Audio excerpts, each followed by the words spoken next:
So you can see that my transfer on my watercolor paper here has been taped to my board. I've taped it all the way down. So what happens is that then my paper won't buckle as I paint on it. So make sure that you do that. Also make sure you write your name on the tape someplace so that you have that available. Because these will go into the drying rack each day and it can be hard to find your painting if it doesn't have your name on it. So make sure that you do that.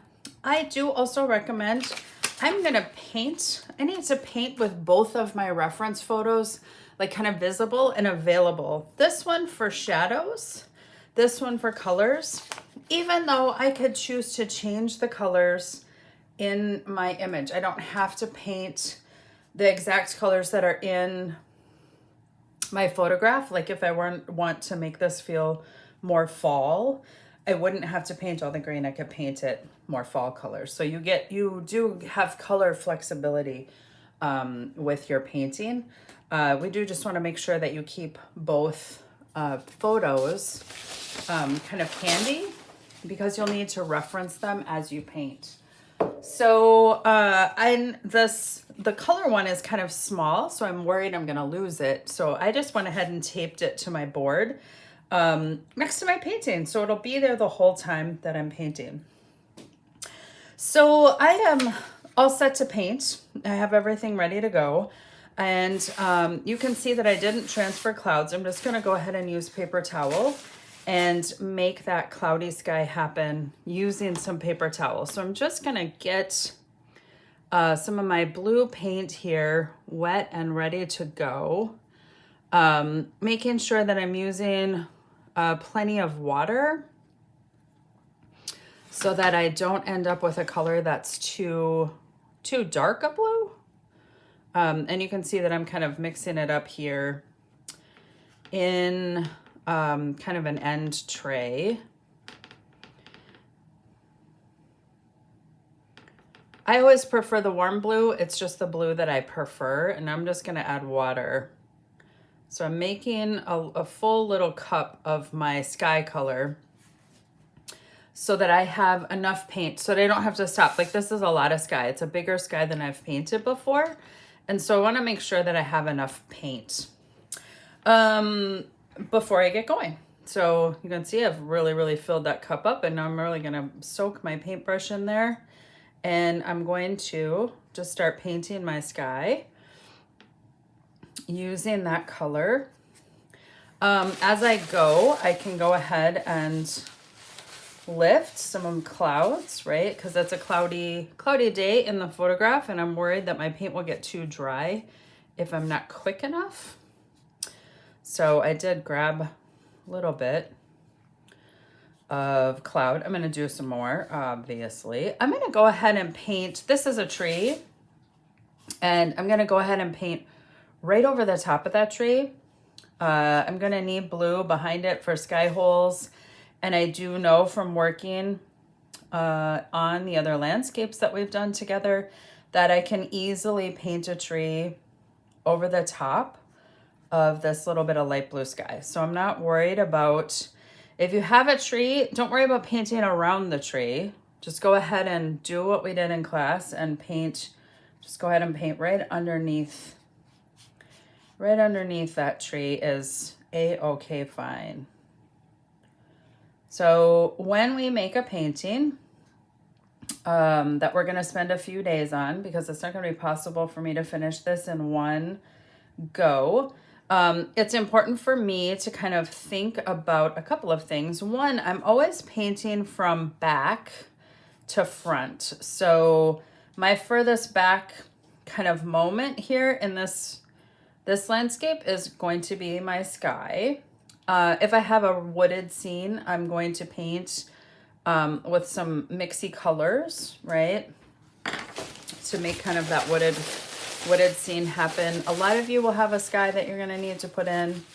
I'm gonna go ahead and pull out some clouds here. I'm gonna have to go back and paint some more on the clouds If you want to replicate some of the clouds that are in your reference photo, you could have to go back and paint in shadows a couple of times on those clouds.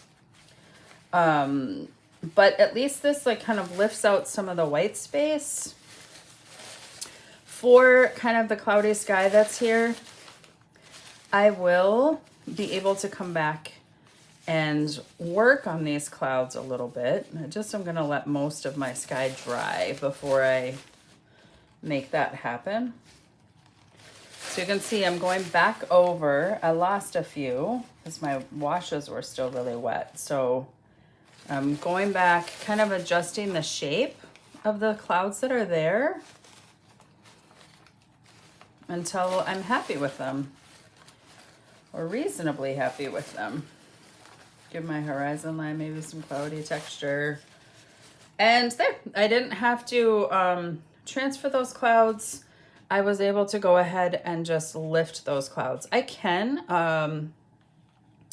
come back now and just kind of define some of the tops, right? I lost some of the color back here, so I can go ahead and just bump a little bit of darker blue, paint behind a couple of these guys, just to kind of, yeah, give my clouds some a little bit more structure, and finish off that sky. And then I'm gonna let it dry. I'll probably paint one more time, like I said, on the clouds themselves. I just squeezed my paintbrush dry and cleaned it off so that I can kind of soften some of this stuff.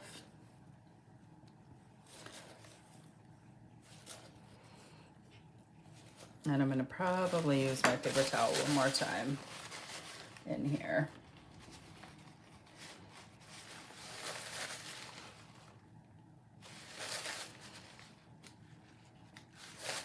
I also, because there's more water up here by the tape, I'm going to squeeze my paintbrush dry, and I have these puddly spots, and those will dry darker color. I don't necessarily want that to happen. So I squeezed my paintbrush dry, and I'm just sucking up some of that extra paint that's there along the edge of the tape. I can also clean my paintbrush, squeeze it dry, and I can just soak up some of this extra paint that's there. Or move it a little bit. I can move it down here.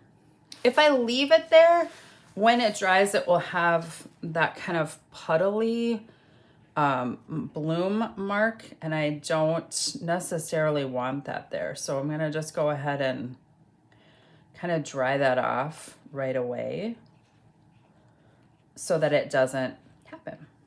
So you can see I can go back and I can define these clouds a little bit. Or I could leave the clouds out. It's my landscape. I get to decide. As long as it shows distance and is reasonably realistic looking, you're all set. So that would be your first step. Whatever is the farthest away thing, you're going to paint that first. I will have to let some of this dry before I paint. Obviously, I can't paint the tree right now. The sky is wet. The green will just go everywhere. So that's like my next most back thing. I do have a lot of this building to paint. Also going to have to wait for my sky to kind of become a little more dry. If I want to, I can put in kind of a base layer for what will become my grass. So it's kind of a golden green undercolor for a lot of this. So I'm just mixing some green and some yellow, and I'm just gonna like fluffer this in. I'm going to end up painting over this later, but it will give my grass a little bit of depth of color. So this is just gonna be a super light base coat.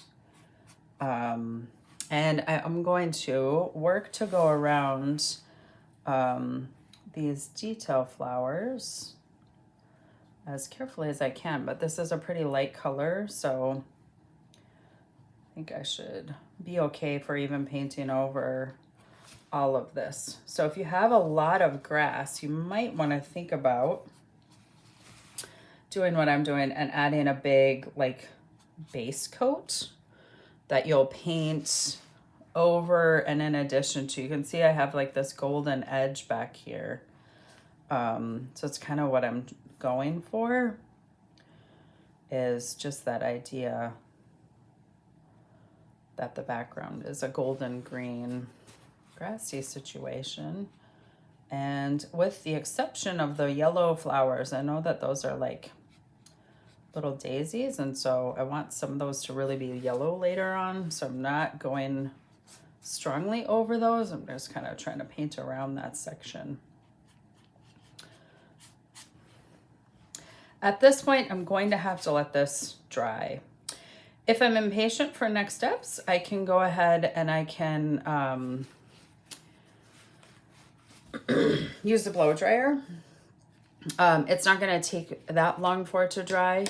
So I want you to think about back to front, big to small as you begin your painting.